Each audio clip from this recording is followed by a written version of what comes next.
turma, boa noite. Estamos chegando para mais uma live através do nosso Instagram, @AntônioTilemon, mais uma live Papo com Tilé, o programa que foi sucesso no rádio, agora em lives desde o dia 5 de maio. São 134 lives já feitas, essa será a 135ª, com o nosso querido Ralf Fernandes, que vai nos falar sobre histórias da história do Esporte Clube Vitória, né? Aliás, hoje andaram me mandando algumas perguntas para Ralf, e eu logo tive que, não vou dizer que ser deselegante, mas eu logo tive que esclarecer. Eu não coloco nenhum dos meus convidados em pegadinha. Eu não combino fazer uma matéria, uma live sobre determinado assunto, né? Que aí é o fato de contar histórias da própria história do Vitória, mas histórias que estão sendo vivenciadas por um grande rubro-negro, do que, por exemplo, combinar uma coisa e fazer outra. O cara já queria que eu entrevistasse a respeito da situação atual do Vitória, se Paulo Carneiro merece continuar ou se não merece. Eu acho que isso não é assunto da pauta combinada. E eu sou um homem de palavra. Quero logo deixar isso bem claro aqui.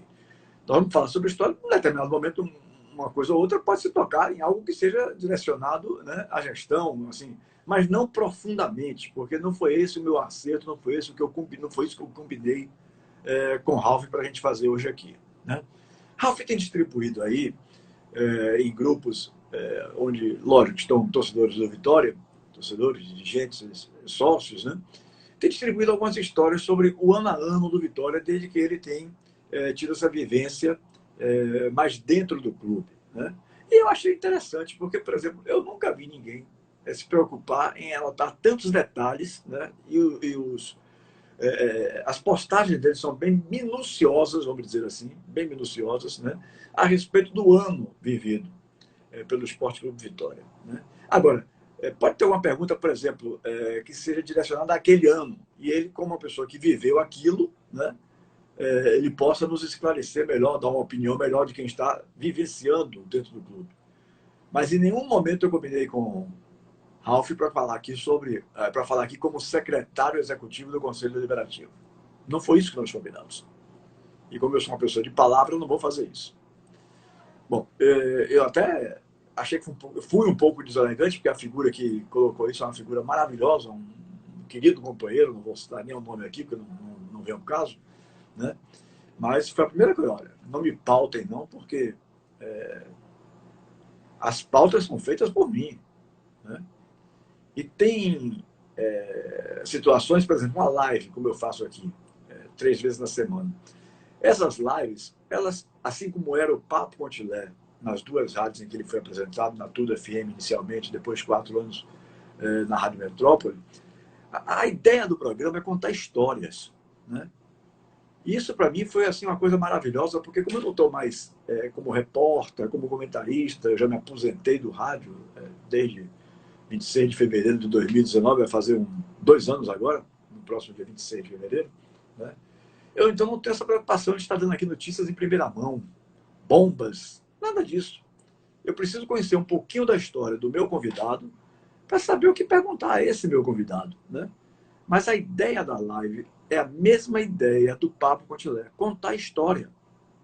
Contar a história da vida da pessoa ligada ao futebol. Aqui na live eu estou até variando mais um pouco, assim, tipo, lá na Rádio Metrópole eu era obrigado a falar de futebol.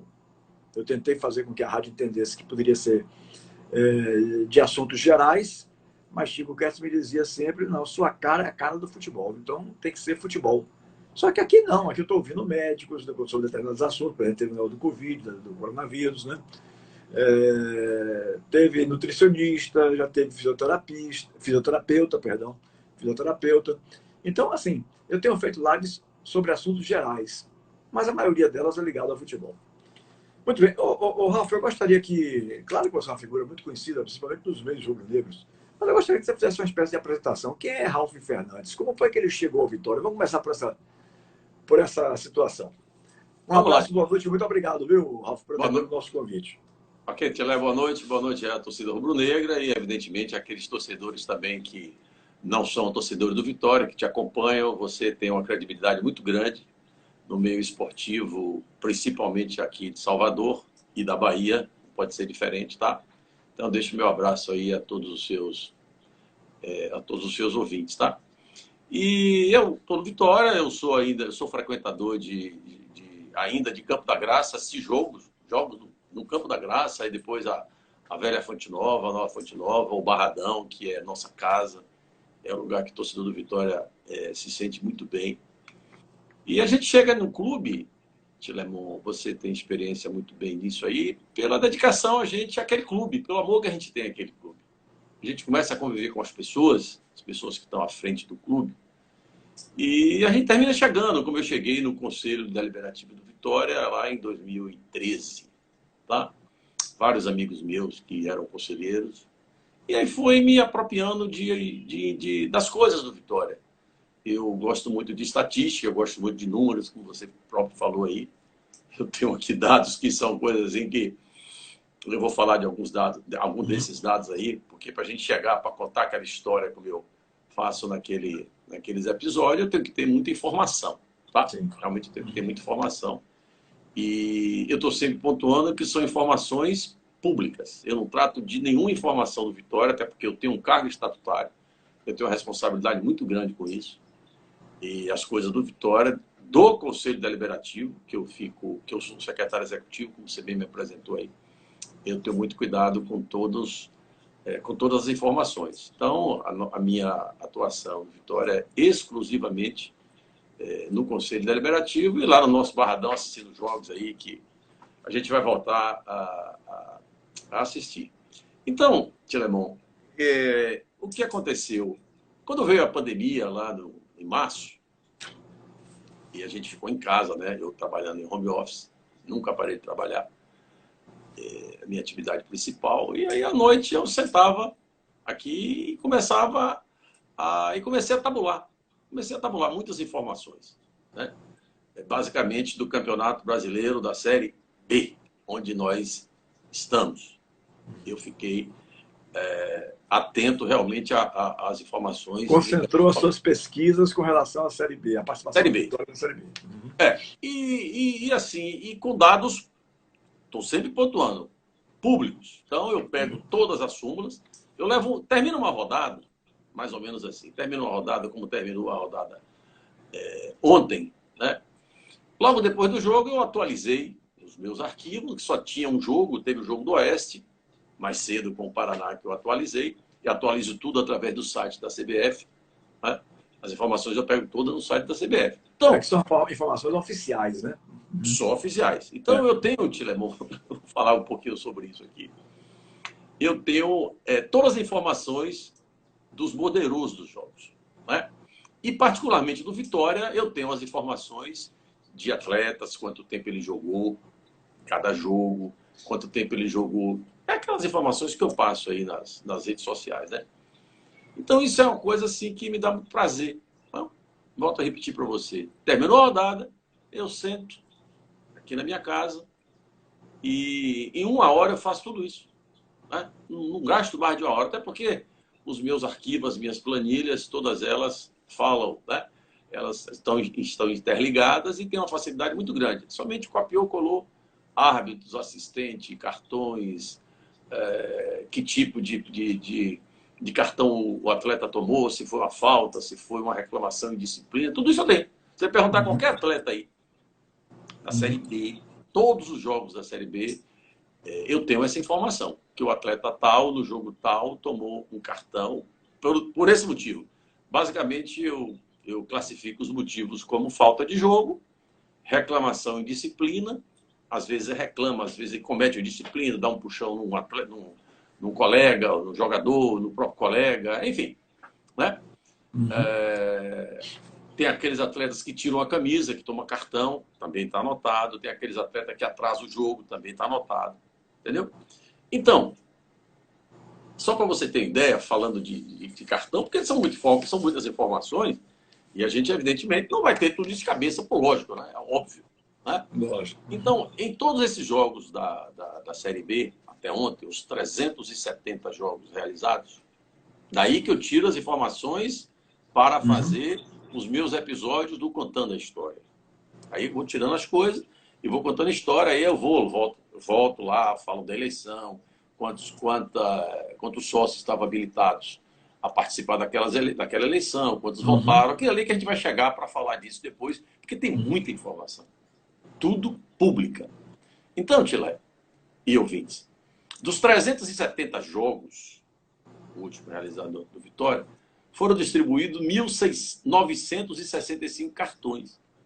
Tilé e amigos, não tem nenhum a mais e nenhum a menos. Esse número bate exatamente com aquela informação que está no site da CBF e no Globo.com, que tem lá clube por clube. Existe somente uma pequena diferença, porque eu acumulo o cartão que o atleta tomou e a CBF, quando ele toma o segundo cartão, ela exclui aqueles 2 cartões, então você vai ver um número menor. Vai ter uma equipe lá que vai ter, em vez de os 80 cartões que eu tenho aqui, o que me interessa é saber como é que foi esse atleta no campeonato. Certo? Então, se você for, eu vou contratar esse atleta, deixa eu ver como é que foi esse atleta aqui no campeonato, né, da Série B. Os cartões vermelhos batem certinho. São 1.965 cartões amarelos e 93 cartões vermelhos. Como é que isso está distribuído? Aí, a equipe mais indisciplinada de toda a Série B. Eu quero até fazer um adendo para te falar que quando eu faço aqueles comentários meus que eu coloco nas redes sociais, eu recebo ligações. Puxa, aquele negócio que você falou daquele clube, daquele atleta, é isso mesmo. Não tem como ser diferente. Entendeu? Então, por exemplo, a equipe mais indisciplinada dessa Série B, até o fechamento da 37ª rodada, falta mais uma rodada, todo mundo sabe disso, é o Confiança, que foi apenado com 130 cartões amarelos e 9 cartões vermelhos. Confiança. Esse mesmo Confiança, esses 130 cartões amarelos, esses 9 vermelhos, foi aplicado para 33 atletas e 7 membros da comissão técnica. Eu fiz alguns comentários logo no início do campeonato, até o meio do campeonato, que os comandantes, treinadores, auxiliares técnicos, médicos, aqueles que ficam no banco, eles não têm dado bons exemplos. Eles têm tomado muito cartão por reclamação. Se o treinador toma, o atleta também vai tomar. Claro que tem momento que ele tem que fazer a reclamação, que são coisas até absurdas, diríamos assim. Mas eles têm tomado muito cartão. E ele acaba sendo o espelho para o grupo, né? Então, se ele está tomando, o grupo vai reagir da mesma forma que ele está reagindo. Deixa eu te dizer uma coisa para você e para vocês. Que eu tenho todas as informações aqui, claro. O América Mineiro, provável campeão. Vamos fazer o seguinte, você entra aí nas informações do Vitória. Sim. Você tem o Vitória separado? Tenho, lógico que eu tenho tudo. Cite do Vitória aí. O Vitória. Mas é bom você saber pelo menos assim, quem é mais, quem tem menos. Não, pode ficar à vontade, sem problema. Rapidinho. Tipo assim, o Confiança é o clube mais indisciplinado até agora e o América Mineiro é o clube mais disciplinado. Mais disciplinado. Nenhum atleta do América Mineiro foi apenado com cartão vermelho. Nenhum. Né? Tá? Os cartões vermelhos do América foram 3, todos foram aplicados por seu treinador Lisca. Né? Todos por seu treinador Lisca. Todos 3. E tem atletas mais indisciplinados e atletas menos disciplinados. Isso é por óbvio, né? Então, tem aqui, por exemplo, eu não vou falar disso aqui tudo, vamos entrar no Vitória. Tem isso aqui, por exemplo, os jogos com o maior número de cartão. Tem jogo que a coisa é impressionante. E o Vitória está encabeçando isso aí, que foi naquele jogo do Cuiabá.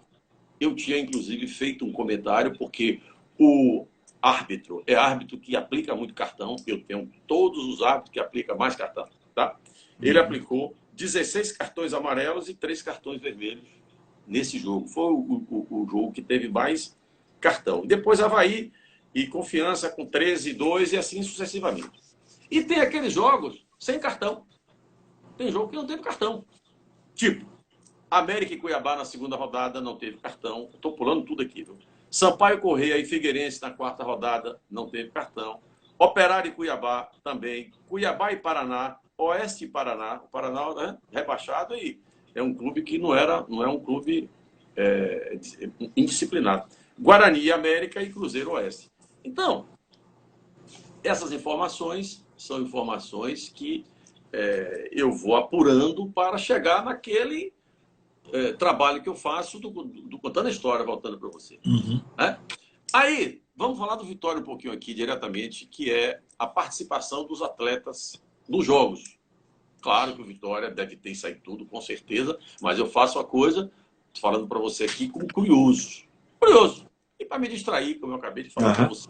Quer dizer que isso nasceu em função da pandemia. Com certeza. Com certeza. Você não tinha na cabeça fazer esse tipo de coisa antes? Não. Foi aparecendo com a pandemia você... Eu sempre gostei de números, estatística, é minha cara, é minha área, eu trabalho com isso. Tá? Eu trabalho exatamente com isso na minha atividade profissional. Eu trabalho com isso, com auditoria, com números, com levantamentos, enfim. Então, eu vou chegar aqui agora com essa situação dos atletas. O Vitória utilizou, nessa Série B até ontem, 41 atletas. 41? Eu, particularmente, pelos estudos que eu já fiz aqui de anos anteriores e até de outros clubes, eu acho um número muito alto. Certo? 41 atletas o Vitória utilizou nos 37 jogos. Desses, tem 14 atletas da base, que jogaram muito pouco. E desses da base, tem 2 atletas que foram repatriados, que jogaram muito, que é o Wallace, muitos minutos, né? E o Léo Ceará, né? Desculpe, o Léo Ceará não. O Léo Ceará não foi repatriado. O Léo lateral, Léo Moraes. Léo Moraes. O Ceará nunca foi repatriado. O Ceará foi emprestado ali e tal, mas não é nenhum repatriado, né? Não se cabe repatriar, realmente. Não. Para mim sempre foi da base mesmo. Da base. E aí eu tenho os atletas, nesses 36 jogos, que mais jogaram. 37 jogos. Que mais jogaram. E quem encabeça essa lista é o Léo Ceará, que jogou 79%. Eu boto isso em percentual, eu tenho números e tenho em percentual, né? Ele jogou 79% das oportunidades que teve de jogar, que foram 3.330 minutos, que é 37 multiplicado por 90, tá? Então ele jogou 79% das vezes que ele teve em campo. Depois veio o João Vitor, que apesar de ter ficado muitos jogos lá no meio do campeonato, mais ou menos, acho que foi no meio do campeonato, ele ficou muitos jogos sem jogar, ficou 6 ou 7 jogos sem jogar. Depois ele foi o titular novamente. E o João Vitor vem lá com 78%. Depois vem o Wallace, né? 69%. Aí vem Guilherme Rende, também 69%. O goleiro Ronaldo, que estava com uma performance maravilhosa, titular absoluto, chegou lá um dia, se machucou, depois voltou e aí machucou agora, né? Não jogou mais, Ronaldo, 69%. Fernando Neto, tá, com 60%. Rafael Carioca, depois, aquele lateral esquerdo. O Vico, que machucou, Carleto, que foi embora, e o Thiago Lopes. Esses foram os atletas dessas 36 rodadas que mais jogaram. E os que menos atuaram foi o Matheus Salles, que só jogou 12 minutos. Samuel... 12 minutos. 12 minutos. 12 minutos, tá? Dos 3.330 possíveis, ele jogou 12 minutos. Imagina. Então ele faz parte daqueles 41 atletas que tiveram em campo. Não é isso mesmo? O Samuel, que é um centroavante, né? Acho que é um centroavante, que jogou 74 minutos. O Felipe Garcia, que foi lá ser campeão, o vice da Chapecoense, né? Que jogou 89 minutos. O Juan Nascimento, 90. E o Rodrigo Carioca, que apareceu uma vez em um jogo só. Ele jogou um jogo só e depois mais um pouquinho jogou 99 minutos. E tenho também, tudo isso é informação de rede social, claro, e pública, os jogadores lesionados, mais lesionados, que levaram mais tempo sem jogar no Vitória. E quem encabeça é o lateral Van. Eu particularmente até gosto daquele lateral, coisa minha, o cara batalhador ali e tal, gosto dele. Ele levou 24 rodadas lesionados. De 37, ele levou 24 rodadas lesionados. Não é fácil, né? Ou seja, 65% ele estava lesionado. Ele está no grupo desde o início. E o Alisson Farias também com 24 rodadas lesionados. Entendeu? Então, essas são assim, as informações que eu estou passando para você de participação dos atletas do Vitória nos jogos. O pessoal do clube, o pessoal do Vitória mesmo, sabe que você faz esse tipo de trabalho? Rapaz, Alguma aí, vez você foi solicitado a colaborar com alguma informação, tal, de algum clube, de algum adversário, por parte de comissão técnica, alguma coisa assim, não? e lá eu, sinceramente, eu não passo, eu não tenho relação, eu não tenho um contato, diríamos assim, tá? A minha participação lá no Vitória, volto a falar, é para secretariar as reuniões do Conselho Deliberativo, que esse ano de 2020 foram muito poucos, só foram 3 reuniões. Eu quero até falar uma situação, Tile, do Conselho Deliberativo, que todo ano, aliás, esse é o segundo ano, né? Tivemos o ano de 2020 e agora o ano de 2021. Eu faço um relatório, né, minucioso de todas as atividades do Conselho Deliberativo. Todas. Então, se você vai lá no site do clube, está lá publicado. Relatório de atividade 2020 e 2021. Aí lá vai aparecer todos os conselheiros do clube eleitos, todos os conselheiros vitalícios, os conselheiros que participaram mais de reunião, não boto que participaram menos mais de reunião, que tiveram mais presentes, os conselheiros que renunciaram, os novos conselheiros, os conselheiros novos. Vitória tem 150 conselheiros eleitos. Eu vi a entrevista sua com o presidente do Conselho Deliberativo do Bahia ontem foi anteontem. O Bahia tem 100 conselheiros, não é isso? Isso. E lá no Vitória, eu não sei quantos grupos esses 100 conselheiros representam, não sei, no Bahia. No Vitória são 3 grupos, quando a eleição ocorreu. Lá, Você fala com relação ao número de conselheiros? Não, o número eu sei que no Bahia são 100, o nosso são 150. Não, digo assim, são 10 grupos políticos, digamos assim. São 10 grupos do Bahia? 10 grupos, Realmente tá bem plural. É uma coisa até boa isso aí, tá bem plural. O Vitória são 3 grupos, pelo menos, Tila, isso quando começou. Porque não significa que o conselheiro que foi eleito por aquele grupo, que ele pode dar o nome, no caso do Vitória, foram 3 grupos. A eleição foi no dia 24 de abril de 2019. Eu tenho coordenado as eleições do Vitória desde 2014. Desde 2014 eu tenho coordenado, tenho sido coordenador das eleições do Vitória. Tá?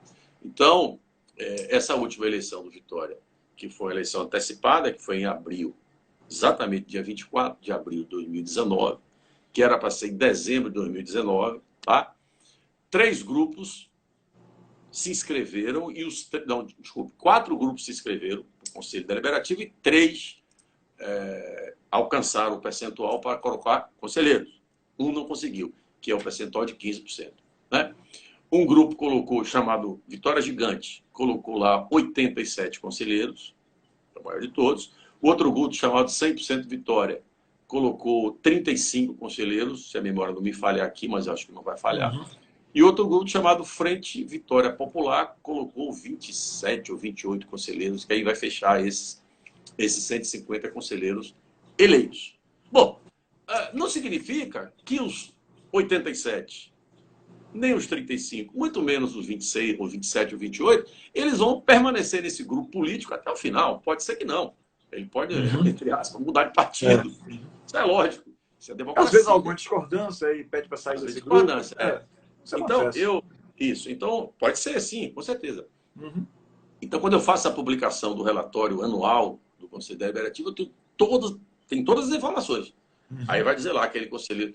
Por exemplo, dos 150 conselheiros que foram eleitos, está no site, se eu não me falha a memória, são 83 conselheiros nunca participaram do Conselho Deliberativo do Vitória.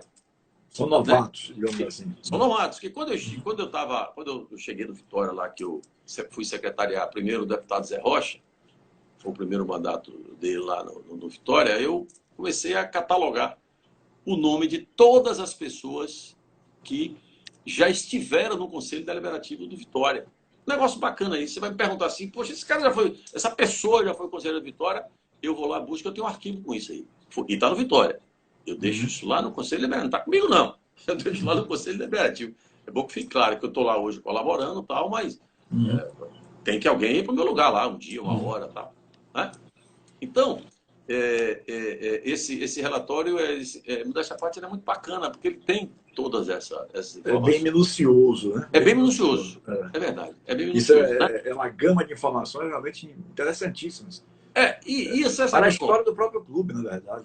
Claro. E sabe o que eu coloco mais, Chelé? Eu coloco todas as reuniões que ocorreram naquele período, ou seja, naquele ano, quantos conselheiros estiveram presentes, quantos faltaram, que grupo ele pertencia. Está tudo lá, está tudo no site do Vitória. Tudo do site Vitória. E mais, e todas as reuniões com seus editais, com sua pauta e com as deliberações. Todas as deliberações estão lá. A reunião tal foi deliberada e está colado. Está tudo lá no site do Vitória. Então, o Conselho tem sido realmente muito transparente. É você, então, quem elabora as atas, né?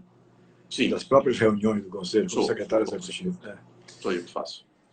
Ralf, me permita lhe fazer uma pergunta aqui, e eu vou dizer mais uma vez. Se alguma pergunta que eu fizer aqui a você não tiver vontade de responder, você não deseja responder esse assunto, porque não faz parte do que nós combinamos, tá certo? Mas eu quero te dizer uma coisa.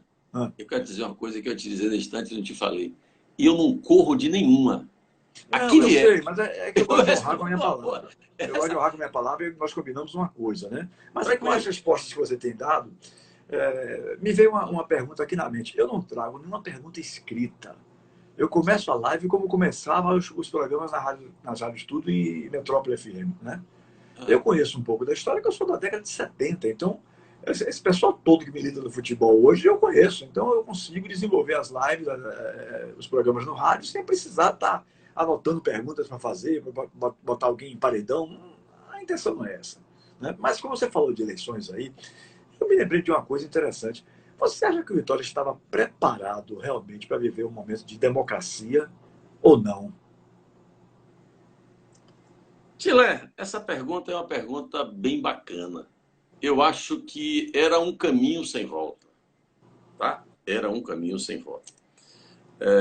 O Vitória estava até o ano de... O último Estatuto do Vitória, antes desse aí, tinha sido reformado em 2008. Depois de 2008, só foi reformar esse estatuto em abril de 2017. Né? E de 2008 até 2017, muita coisa mudou. Os clubes evoluíram, os clubes abriram, né? Para o seu sócio. Mas o sócio também não pode esquecer de uma coisa, Tilemão. É que antes desse estatuto, que o sócio vota direto no presidente, ele votava indiretamente no presidente do clube, porque ele elegia o Conselho Deliberativo. Acontece que o sócio tinha pouca informação. É a minha opinião. Tinha pouca informação. Mas esse mesmo sócio era que ele elegia... E isso não é só coisa do Vitória, não. O do Bahia também, o pessoal do Bahia também tem muito pouca informação também. Muito pouca informação. Eu falo coisas internas, só que tem uma certa influência com relação à eleição, realmente eu me lembro, eles não têm. Eu me lembro que uma vez nós pegamos uma Kombi e fomos... Não, a Kombi é força de expressão. Pegamos uma van e fomos assistir o jogo do Vitória em Feira de Santana. Eu viajo muito, Tilemão, para assistir jogos do Vitória em qualquer lugar. Viajo muito. Agora, claro que não, né? Mas tem campeonato que eu viajo para quase todos os jogos. Se você falar de um jogo aí, eu estava presente. Vários jogos. Aquele jogo do Corinthians, que aquele ninguém esquece, que o Vitória estava lá, do jeito que estava, deu 1-0 no Corinthians, lá invicto, estava lá. E outros. Curitiba, quando o Vitória conseguiu se manter na primeira divisão em 2017. Vários. Mas o que eu quero falar? Aí uma vez nós estávamos viajando numa van, 14 pessoas, que eu formava os grupos, saía lá do shopping que eu trabalho, deixava todos os carros, ficavam lá, fácil acesso para chegar e para sair e tal. E aí, nós começamos a tratar, isso foi em 2016, foi ontem, tem 4 anos, e começamos a fazer as perguntas, né? O estatuto ainda era o antigo, o que estava prevalecendo lá desde 2008. E ninguém sabia como era a eleição do Vitória. Porque quando tinha a eleição, basicamente quem comparecia para eleger a chapa do Conselho Deliberativo eram os conselheiros. Basicamente eram os conselheiros. Aí depois as coisas foi se tendo mais informação, foi se passando mais informação. Então eu acho sim que cabia a abertura política do clube. Tá? Cabia a abertura política do clube. E alguns acontecimentos que tiveram recentemente, de renúncias do clube e presidentes que não tiveram um bom desempenho, melhor, que o futebol não teve um bom desempenho, faz parte. Então, eu particularmente acho, te respondendo, que eu seria, sim, sou favorável à abertura do clube, como está aí. Nada diferente disso aí. E não vou correr nenhuma pergunta. Aquele que ele mandou, que não sei o que é, não tem problema nenhum. Se você quiser, eu respondo tudo mesmo. Uhum. Mas vamos Sim, lá. essa pergunta que eu fiz sobre o modelo se o Vitória estava preparado para a democracia, foi porque uma vez eu vi Alex Portela dizer que o Vitória não estava preparado, que o Vitória... eu entendi o contexto do que ele quis dizer, né? Ele quis dizer assim que quando se fala de um aventureiro, é uma pessoa que não conhece nada, mas que, digamos, tenha prestígio junto ao sócio e se eleja. Mas é preciso conhecer. O Bahia hoje está sofrendo muito aí com a falta de conhecimento do futebol do presidente Guilherme Belitani, né? É fato. Então, Alex, naquele momento, disse que ele achava que o Vitória não estava preparado em função disso, né? Por isso que eu me lembrei de fazer a pergunta. Porque, por exemplo, quando acho que nesses últimos 8 anos, o Vitória deve ter tido aí uns 5 a 6 presidentes, né? Mais ou menos isso. Mas, puxando pela memória, né? E aí eu fui dizer, num determinado local, que eu não conheço realmente bastidores do Vitória e tal. Eu vivi um tempo da minha vida do outro lado e tinha participação, assim, digamos, mais de conhecimento dos bastidores do Bahia, ao invés e não do Vitória, pela falta de convivência mesmo. Eu fui dizer que, já que você falou que você fala de tudo, eu fui dizer que Raimundo Viana, para mim, foi o melhor dos últimos presidentes do Vitória. Porque Raimundo fez o Vitória subir, Raimundo deixou parece que 30 milhões em caixa, né? Então, Mas, mais do que isso, né? Então, quando você pega e vê as últimas gestões desastrosas aí, Ivan de Almeida, eu gosto até muito de Ivan, assim, é muito, não, gosto de Ivan, é uma pessoa que me trata muito bem, mas foi uma administração desastrosa, né? Ricardo Davi também não se deu bem como presidente do Vitória. Então, a discussão começou porque eu fui dizer isso, que Raimundo, para mim, foi o melhor presidente. E que eu acho que houve não sei qual o motivo, e aí também não quero nem que você comente sobre isso, não sei qual o motivo que Raimundo e Manuel racharam. Porque se Raimundo e Manuel saem juntos, eu acho que eles teriam ganho a eleição. Mas como eles dividiram, né? Os dois saíram candidatos, tal, isso aí acabou prejudicando. isso, Porque, foi digamos. uma das maiores, não sei se o termo está correto, mas veio aqui e vai Uhum, sair. Foi uma das maiores crueldades que aconteceu para o Vitória. Não para as uhum, pessoas, porque as pessoas passam, mas uhum, para o clube foi, tá? Então, eu, sinceramente, eu participei de tudo isso aí, tenho participado de tudo isso aí. Mas participei de todas as reuniões e dos debates e o porquê disso ter acontecido, a vaidade enorme de um monte de gente que só fez prejudicar o Vitória e o Vitória está o que está até hoje aí, assim. Eu tenho a minha opinião. Para mim, uhum. o que é que eu penso? Não necessariamente o presidente do clube precisa entender de futebol. Não necessariamente. Ele tem que ter, sim, como tinha lá Raimundo Emanuel, um excepcional diretor de futebol chamado Anderson Barros. Então, Raimundo era um homem no Vitória que era nota 10 no vestiário. Olha como a coisa funcionava. Manuel era um homem que era um homem nota 10 nas finanças do clube, na gestão do clube de um modo geral. Então, eles dois combinaram muito, as coisas Eles se encaixaram, casavam, na verdade, né? encaixaram direitinho. Eles ficavam. Exatamente. Eles assumiram o clube lá em 2 de abril, a memória está boa aqui a idade, mas a memória está boa. Eles assumiram o clube no dia 1º de abril, 2 de abril de 2015. Houve lá a renúncia do Carlos Falcão, também uma grande figura, tá? O futebol não aconteceu para ele, porque infelizmente os resultados não vieram. Aí teve lá em 2014, péssimos resultados, eu conto essa história todinha. É muita coisa, Tilemão, que tem que falar do quanto de história. Eu Daria umas voltei em 3 horas de 2015, live aqui. é Daria muita umas 3 coisa, horas de é live. muita coisa. E aí eu falo de eleição, quantos votaram, como é que aconteceu, tal, tal. Então, não aconteceu o futebol, os resultados não vieram.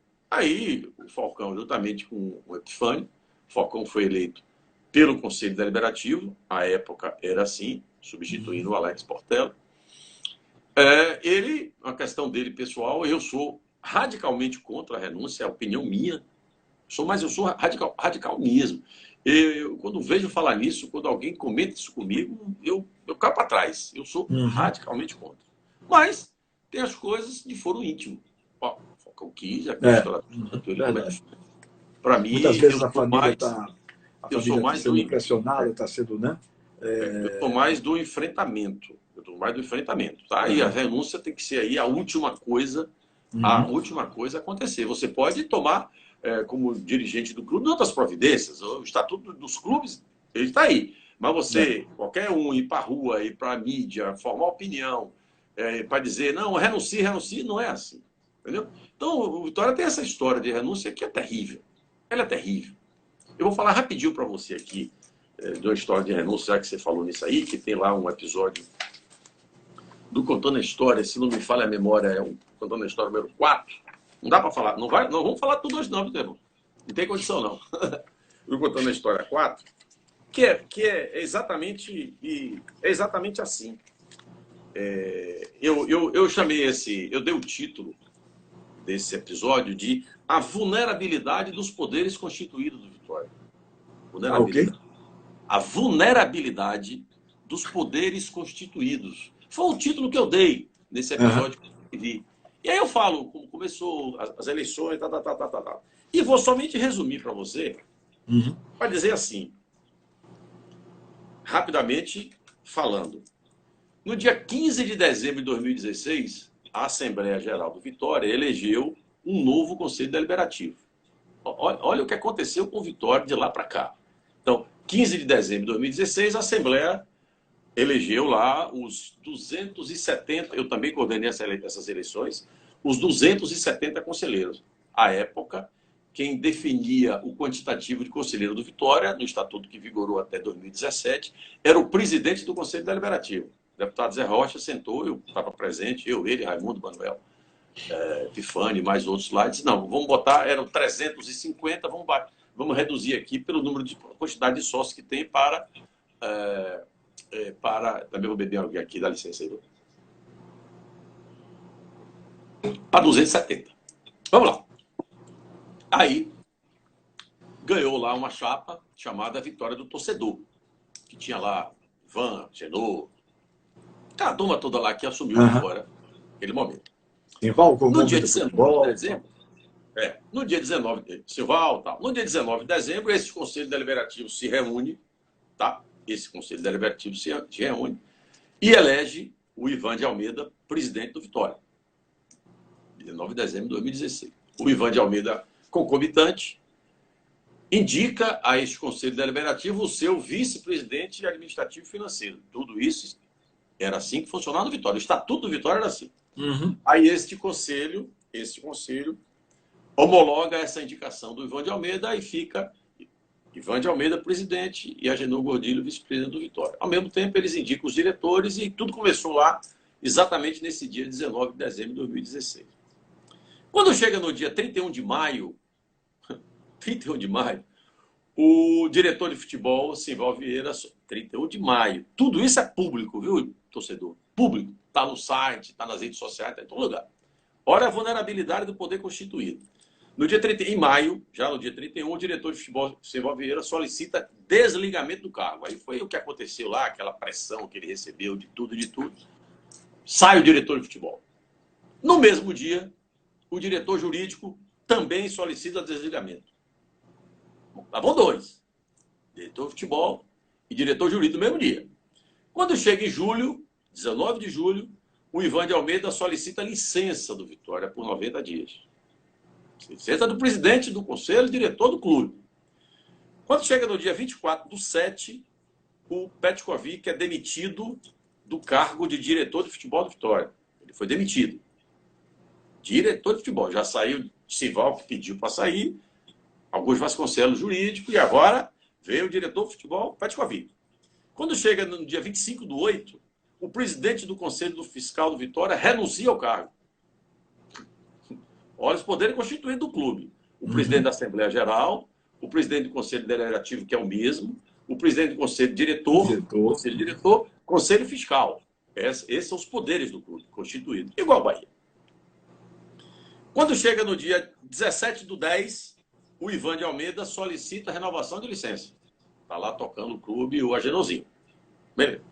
Quando chega no 26/11, Ivan de Almeida renuncia ao cargo de presidente do Conselho Diretor do Vitória. Olha o espaço de tempo curto, quanta coisa está acontecendo. Veja só. Quando chega no dia 13 de dezembro, a Assembleia Geral elege Ricardo Davi presidente do Vitória. Ivan renunciou, nós temos um prazo estatutário para cumprir, eram 10 dias corridos, fizemos uma tratativa, identificamos que era dia corrido, e no dia 13 de dezembro, Ralf estava lá também coordenando a eleição, Ricardo Davi foi eleito presidente do Vitória, inclusive com a votação excepcional, teve quase 60% dos votos. Quando chega 16 de junho, o Conselho Deliberativo reprova as contas do Vitória. Olha quanta coisa. Do período de Ivan, né? Período de Ivan. Quando chega em fevereiro, já estamos em fevereiro de 2019, Paulo Catarino renuncia ao cargo. Ou seja, Paulo Catarino era o presidente da Assembleia Geral e, por conseguinte, o presidente do Conselho Deliberativo. Renunciou ao cargo. Olha que o presidente do Conselho Diretor já foi, do Conselho Fiscal já foi, e agora o Conselho Deliberativo. E cadê o Vitória? Cadê o Vitória? Quando chega no dia 1º/4, o presidente do Conselho Fiscal, que tinha substituído lá o anterior, que renuncia ao cargo. Renunciou o primeiro e renunciou o segundo. Renunciou o primeiro. Cadê o Vitória? Por isso que eu sou contra. Cadê o Vitória? Renunciou ao cargo. Aí, quando chega em abril, no dia 1º de abril, o presidente do Conselho Deliberativo, então Robson Almeida, que era o vice-presidente, inclusive foi importantíssimo esse rapaz aí na história do Vitória, numa condução política, numa arrumação política para fazer uma nova eleição, lá atrás que o Ricardo ganhou, mas ele teve que fazer um convencimento muito grande de fazer a nova eleição. Ele publica um ato oficial, sim, o Chile, que dos 277 conselheiros eleitos lá atrás, que eu comecei contando essa história para você, lá de dezembro, dos 277, só restavam 162. 40% tinha saído. Nossa. 40%. Muito grande, índice altíssimo, né? 40%. Imagina o Bahia. Eu estou falando do Bahia porque está dentro de casa. Está um aí, o outro aqui. Vamos lá. O Bahia elegeu 100, 40 vai embora, só fica 60 lá. Que isso? Né? Então, e mais. O Conselho Fiscal, quando foi eleito lá atrás, elegeu 8 membros, lá em dezembro, só restaram 2. 6 saíram. 6 saíram porque pediram. Mas essas pessoas, no fundo, elas saem por quê? Decepção? Qual seria o motivo na sua ótica? Olha, é uma questão... Variados, né? Particular, sabe, Sivaldo? Variados, Não, desculpe. Chile, eu já dei essa entrevista, ela dava antigamente a Sivaldo também. Desculpe. E falei o nome dele na estante aqui. Eu acho que é uma coisa muito pessoal. Coisa muito de foro íntimo. Eu falei para você lá do Falcão, uma boa figura, enfim, e ele não suportou aquilo, e tem questão familiar, um monte de coisa, entendeu? Mas esse caso aqui que eu estou contando para você, de 2016, 2017, aí, isso aí ultrapassou qualquer outra coisa. Foi muito grande. Você perdeu, foi todo mundo embora. Foram todos embora. E o Vitória? Entendeu? É isso aí. Muito bem. Vamos lá. Sim, mas eu tenho uma coisa para falar para você também, vocês aí também, que nesses levantamentos todos que eu faço, que não sei se vai dar tempo a gente falar de um contando a história aqui total, eu faço, e aí você é um cômodo do futebol, eu estava fazendo esse juízo de valor, inclusive aqui até hoje, quando eu cheguei aqui para sentar aqui e me preparar. Eu tenho observado que os árbitros da Bahia têm apitado muito pouco no Campeonato Brasileiro da Série B. Eu não está de Série A. De repente tem um árbitro aí que apitou muito. Tá? E eu achei que eles têm apitado muito pouco. Então, por exemplo... Você sabe dizer quantos apitaram? Eu te digo aqui agora. Então, na série B agora, dos 370 jogos, né, 8 árbitros FIFA apitaram os jogos. 8. Bruno Arleu apitou um jogo, Série B, né? Charley apitou 4 jogos, porque quando a CBF publica isso, diz qual é a categoria do árbitro, né? Edna apitou 4 jogos, Flávio Rodrigues apitou 1 jogo, Rafael Trace 1, Rafael Klaus 1, Rodolfo Marques 1 e Wagner do Nascimento Magalhães apitou 3 jogos. E nos jogos do Vitória, tivemos 2 árbitros FIFA. Foi Cruzeiro e Vitória, lá em Belo Horizonte, apitou a Edna, e Guarani e Vitória, lá no Brinco de Ouro, apitou o Wagner Magalhães. E também o Vitória teve assistentes FIFA em 5 jogos. 5 jogos. Aí você me pergunta sobre os árbitros da Bahia. Isso. Os árbitros da Bahia. O Diego Pombo Lopes apitou 9 jogos da Série B. 9. Emerson Ricardo, 1 jogo. Marielson, 4 jogos. E Ricarli, acho que é o nome desse, Ricarli, apitou 1 jogo. Eu, sinceramente, acho muito pouco isso aqui. De 370 jogos, você tem 10, 15 jogos aqui. É muito pouco. Ao mesmo tempo... Não deixa de ser mesmo, não. Eu uma vez até eu fiz... Embora eles apitem também Série A. Aí você falou de Diego Pombo, Lopes... Isso que eu estou fazendo. Eu só trato aqui de Série B. Você está tratando de Série B, exatamente. Mas eu acho muito pouco provável ele estar... Mas é muito pouco mesmo. Esse índice está muito baixo, realmente. Você tem razão. Você tem razão. Pelo índice aqui, eu acho muito pouco provável. Eu, sinceramente, não fiz esse trabalho, não tive intenção de fazer, porque seria muito maior ainda, tá? Mas eu acho muito pouco. E os assistentes, a mesma coisa. Os assistentes, você vê que nós temos 370 jogos, né? Você tem aí a opção de 740 oportunidades de assistente. São 2 assistentes por jogo, claro, né? 300 vezes 2. Apenas 11 assistentes da Bahia estiveram presentes e apitaram 28 jogos. É pouquíssimo. Particular, eu estou fazendo juízo de valor aqui, é uma opinião minha. Não, você está falando sobre números. Eu estou falando sobre dados. É uma realidade. Não tem como se contestar.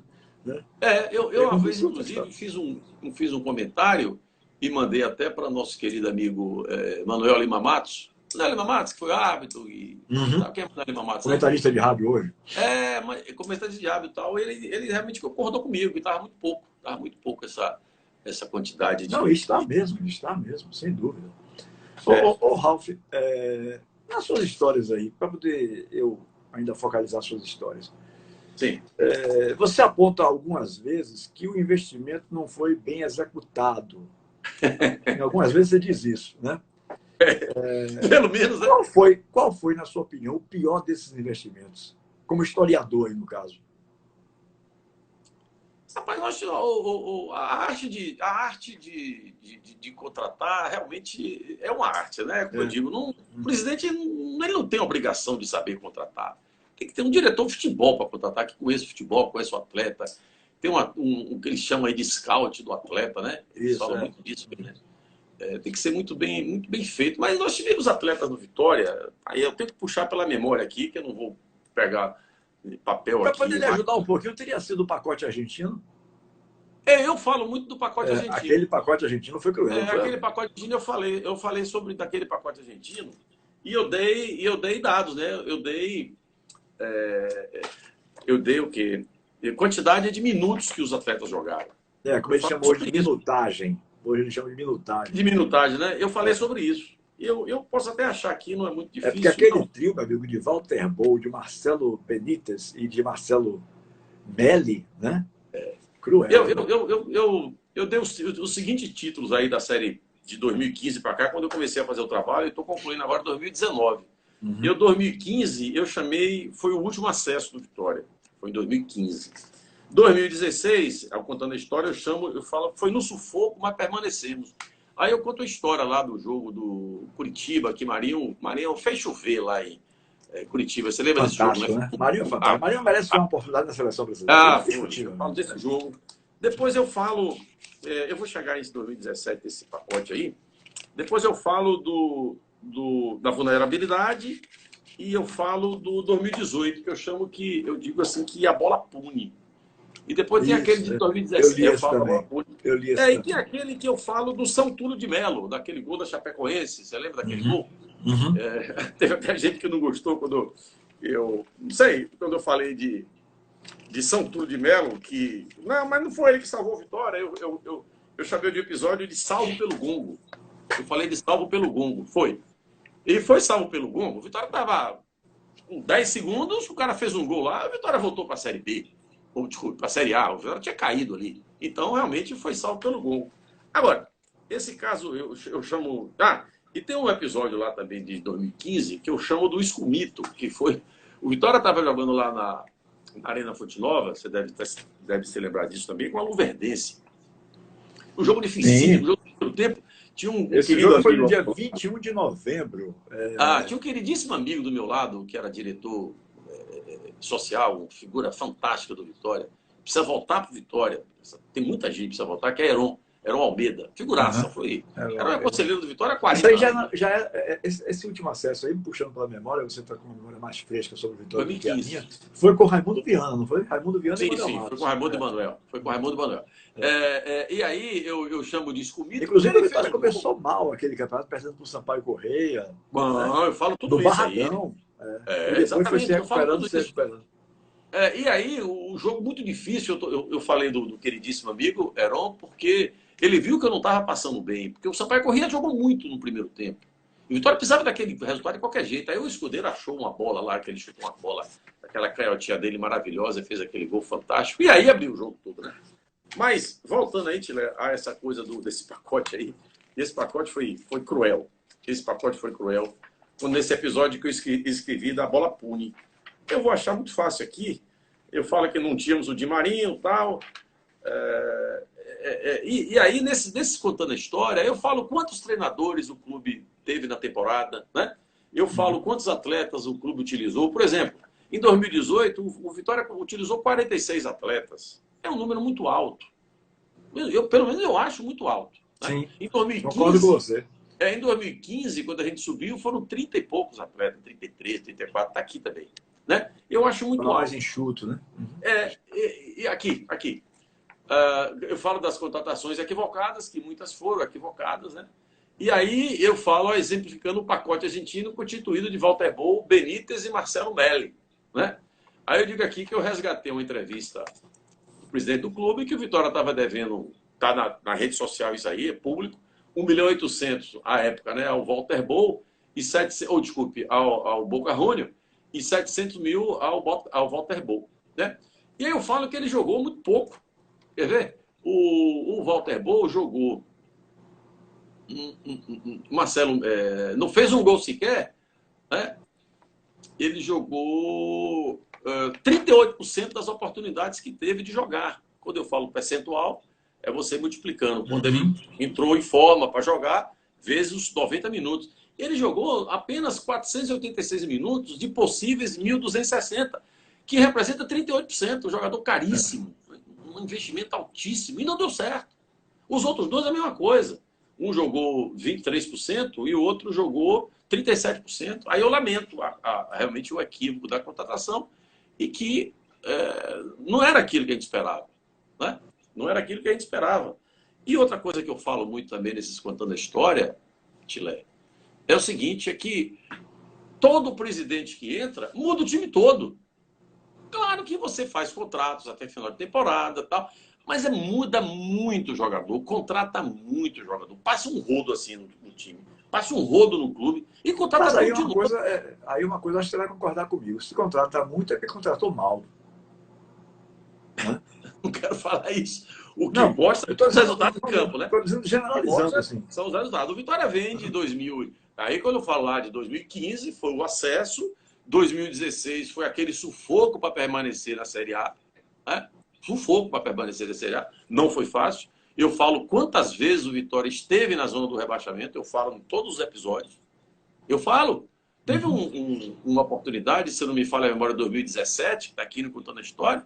O Vitória ficou 83% das 37 rodadas, 38 rodadas, na zona de rebaixamento. Tem que ser rebaixado. Não tem como. Não tem como. 83%. Então, aí, quando termina o campeonato, você faz um time todo novo. Entendeu? Então, os resultados... os resultados não têm acontecido. Não têm acontecido. Né? E tinha outra informação que eu queria passar para você também, que é muito curiosa, que sim, eu também, você deve ter acompanhado o que eu falo, da dança dos técnicos, né? Eu já fiz um artigo sobre isso. que eu falo da dança dos técnicos, que eu gostaria até que alguém debatesse comigo esse assunto para a gente fazer comparativos. Na Série B, agora de 2020, está aí rolando ainda, foram 28 trocas de treinadores. 28. São 20 clubes, 28. Né? O Vitória e o Paraná trocaram 3 vezes de treinador. Outros trocaram uma vez e 4 treinadores permaneceram. Que foi o treinador do América, que é o campeão ou vice-campeão, o treinador do Chapecoense, que era o campeão ou vice-campeão, o treinador do Cuiabá, que saiu porque foi para a Série A, porque não foi por desempenho. Né? E o Marcelo Chamusca. Ele foi para o Fortaleza. E o treinador do Juventude, que também não saiu. Só esses 4 permaneceram. Os outros todos foi um samba de crioulo doido. Vai para lá, vem para cá, vem para cá, vem para lá. Mas eu toco 3 vezes. Não estou nem considerando que o Rodrigo, o querido lá, Rodrigo, foi treinador interino ali e tal, não foi efetivado, senão seria 4. Porque ele foi e voltou, mas não estou considerando isso. Tocou 3 vezes. Entendeu? Eu, particularmente, acho esse número muito alto. Eu até estava conversando ontem à noite com um amigo. Rapaz, você que é torcedor do Bahia, tal, você acompanha a Série A, me fala aí sobre essa dança de treinadores da Série A, e realmente ele não soube me responder. Pegamos 2 ou 3 lá. Eu não sei quantos treinadores dos 20 clubes. Se você me perguntar hoje quais eram os treinadores da Série A dos 20 clubes, eu te digo todos, no início do campeonato. Porque quando eu comecei a fazer esse trabalho, eu anotei os treinadores da Série A, B e C. Eu tenho tudo aqui no meu computador, em arquivo. Mas eu não acompanhei a dança. A dança eu acompanhei somente... Porque você se focou na Série B, onde o Vitória... Essa é essa. Por enquanto, nós somos Série B. Então, eu só foquei. Também o trabalho era muito grande. Eu não ia ter condição de fazer. O trabalho é voltado para a Vitória. Eu tenho a curiosidade. Eu tenho essa curiosidade. Se você puder um dia perguntar a alguém que você estiver entrevistando, se alguém sabe disso e tal. É uma coisa bacana, porque eu achei, sinceramente, isso aqui um número muito alto. E eu acompanho também, Tila e amigos, eu fiz uma planilha que eu acompanho a evolução do Vitória em todas as rodadas. Quantos pontos em que colocação ele estava, quantos pontos ele tinha, que percentual de aproveitamento, rodada por rodada, que percentual de aproveitamento, quantas vitórias, empate, derrota, gol pró, gol contra, rodada por rodada, reitero. E se estava na linha de acesso ou de rebaixamento. Ao mesmo tempo, eu comparo, na mesma linha horizontal, quantos pontos tinha o primeiro colocado, o 4º colocado, o 17º colocado e o 20º colocado. E ainda incluir a posição do Vitória na Série B do ano anterior. Como é B com B, a Série B do ano anterior. Então, você me pergunta agora, tipo assim, na 20ª rodada, por exemplo, o Vitória estava na 16ª colocação, tá? E em 2019 ele estava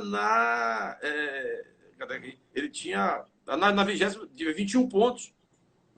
E aí eu pego isso aqui e comparo, e boto nessa planilha o histórico de acesso e o histórico de rebaixamento, desde 2012. Então, 12, 13, 14, 15, 16, 17, 18. Você me pergunta agora, o time 2012 que foi rebaixado, teve acesso em primeiro ao 4º, do 17º ao 20º, quantos pontos ele tinha? Então, eu tenho todo esse comparativo aqui, né? Então, nesse trabalho que eu chamo de evolução, que eu passo isso para muita gente comenta muito isso no rádio. Ele teve em 4º lugar, na 3ª rodada, ele teve em 4º lugar, ou seja, na linha do acesso. Depois foi a bagaceira que foi, e está a bagaceira aí. E na 35ª que ele foi para o Z4. No mais, não participou de mais nada. Então, na 3ª ele estava no acesso e na 35ª ele estava no decesso, lá para a Série C. E aí, infelizmente, veio aquele resultado aí do jogo aí ontem do Botafogo e a coisa acalmou. Eu espero que fique calma aí e que 2021 a gente faça uma campanha melhor, né? Porque eu tenho também, comentado muito com amigos, não sei quanto tempo está faltando aí, que a gente já estamos em cima da hora, inclusive. Só para concluir, eu não vejo muita coisa diferente em outros clubes. Eu estava assistindo o jogo com o meu queridíssimo amigo Manuel Matos, o jogo do Guarani, a gente sentado assim num barzinho assistindo o jogo, esse último jogo, e ele parou assim, teve a hora que ele vibrando muito, disse, rapaz, e o pior, Ralf, é que eu não vejo nada tão melhor do que o Vitória. Nada tão melhor do que o Vitória. Claro que tem. Aí você vê, é Ednei, é o Garcia que jogou aqui, tanto jogador, aquele Jeff, tanto jogador que passou pelo Vitória. Não, enfim, não tem aquela coisa assim para você ver aquele clube que se distanciou muito na pontuação porque é muito melhor do que o outro. Sinceramente, eu não vejo isso. Eu não vi isso. Muito Entendeu? bem. Mas eu conversei muito. Vixe, conversei muito. Eu deixei de lhe perguntar sobre alguma coisa que você gostaria de falar? Não. Sinceramente, não. Você, tranquilo aí. Você me permite fazer a pergunta? Você me permite fazer a pergunta que eu lhe falei que eu não queria fazer porque nós Pode fazer numa boa. É o Respondo seguinte. todas. É o seguinte, o pessoal tem dito que os cardeais, aqueles ex-presidentes e tal, pensam em reativar o Vitória SA para que, como vem aí clube empresa em legislação nacional e tal, possam buscar investidores no exterior.